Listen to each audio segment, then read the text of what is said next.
In this video, I'm going to show you my process for creating a guest panel for the webcomic For the Title. For the Title is the story of two unlikely but soon-to-be best friends, Warrior and Macho. Macho has died, and he comes to Warrior as a ghost, and he asks for one thing: help me to become alive again. The only way to do that is to win the championship, thereby winning a champion wish from Mean Genie, and you would wish to make me alive. The story is this crazy, winding tale that has a bunch of callbacks. If you've been a fan of pro wrestling for a long time or short time, it's got stuff for you.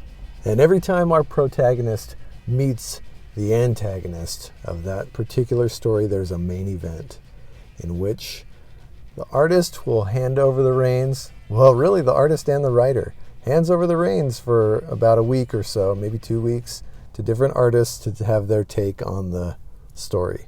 That's what my guest panel is going to be. So I'll take you through that process right now.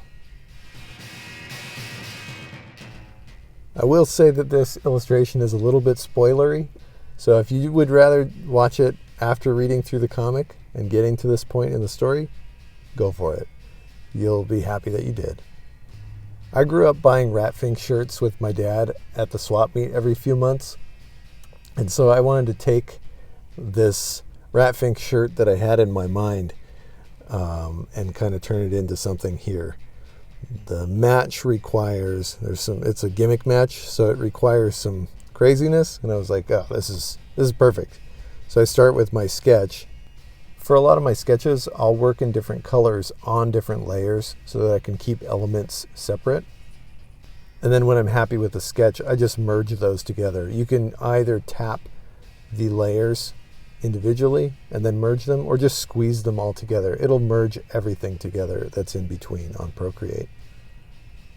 I'm trying to push the anatomy as much as possible, and I'm really thinking about shape more than like the real details. I just want these massive upper torsos and comical kind of proportions. When I'm working on my own things, I'll typically not work so tightly off of my sketch, but anytime I'm working on somebody else's stuff, and this is not my comic, I always feel an added bit of nerves and kind of a want to impress. So I'm working pretty tightly over my sketch to get these inks proper.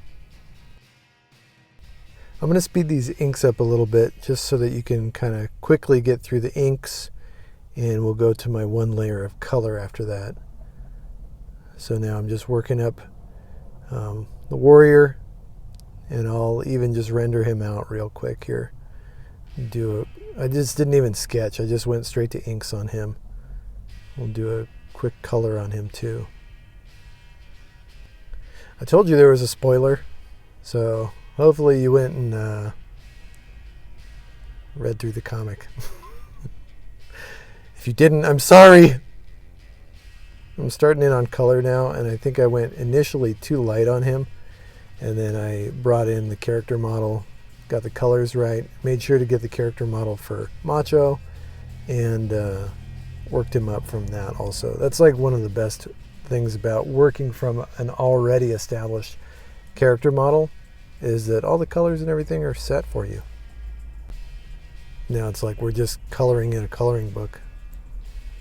And then I'll add a layer, like I already added a layer of multiplied color at about 50% on the game.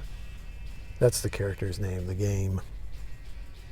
Of course, there's no relation whatsoever to any real game that might be living a real life somewhere else. Oh, that's my Slim Jim board for Macho. Oh my gosh, I had to get that pattern in there.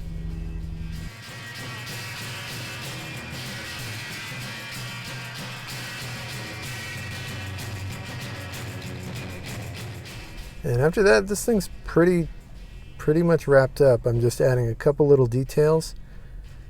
And then we're done, I think.